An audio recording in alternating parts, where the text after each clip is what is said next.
कल्याणमधनं एक मोठी बातमी। कल्याणमध्ये पुन्हा एकदा मराठी आणि अमराठी वाद बघायला मिळाला। मनसैनिकांकडनं हॉटेल चालकाला चोप देण्यात आलाय। इडली हॉटेल चालकानं मराठी माणसांबद्दल अपशब्द वापरले आणि रेकॉर्डिंग व्हायरल होताच इडली हॉटेल चालकाला हॉटेल समोरच चोप दिलेला आहे। हॉटेल चालकानं आता माफी देखील मागितल्याचं कळत आहे। कल्याण पूर्व दुर्गामाता मंदिर परिसरात ही घटना घडली आहे। व्हिडिओ सुद्धा व्हायरल झालेला आहे कल्याणमध्ये। त्यामुळे पुन्हा एकदा मराठी अमराठी वाद बघायला मिळतोय।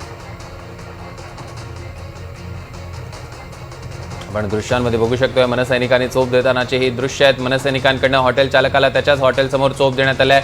इडली हॉटेल चालकानं मराठी माणसांबद्दल अपशब्द वापरलेले।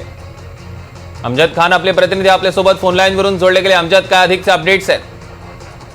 सौरभ, कल्याण पूर्वेतील दुर्गा माता चौक परिसर आहे। या परिसरात एक हॉटेल आहे आणि या हॉटेलमध्ये इडली डोसा विकला जातो। मात्र या हॉटेलला जो चालक आहे त्याचा एक ऑडिओ काही दिवसापासून व्हायरल होत आहे की त्या ऑडिओमध्ये तो एका व्यक्तीसोबत बोलतोय आणि मराठी माणसाबद्दल शब्दाचा वापर करतोय। जेव्हा हा ऑडिओ व्हायरल झाल्यानंतर काही मनसे जे पदाधिकारी त्यांना माहीत पडलं आणि मनसेचे जे पदाधिकारी आहेत अंकुश राजपूत यांनी आपल्या काही कार्यकर्त्यांसोबत त्या हॉटेल चालकाला गाठले आणि त्याला जाब विचारला आणि त्या ठिकाणी चोप देण्यात आली आहे।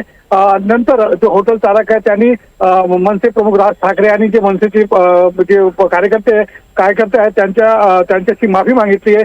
मराठी माणसाबद्दल पुढे काय बोलणार नाही असा बोलल्यानंतर आता मनसेच्या कार्यकर्त्यांनी त्याला सोडला आहे। मात्र कल्याण मध्ये हा जो ऑडिओ व्हायरल झाल्यानंतर एकच खळबळ झाली। नंतर जे मनसे कार्यकर्त्यांनी चूप दिल्यानंतर पुढची काय कारवाई होते हे पाहणे महत्त्वाचे ठरणार आहे। सर, निश्चितच अमजद, या संदर्भातले अधिकचे अपडेट्स आपण घेऊ। तुर्तास धन्यवाद।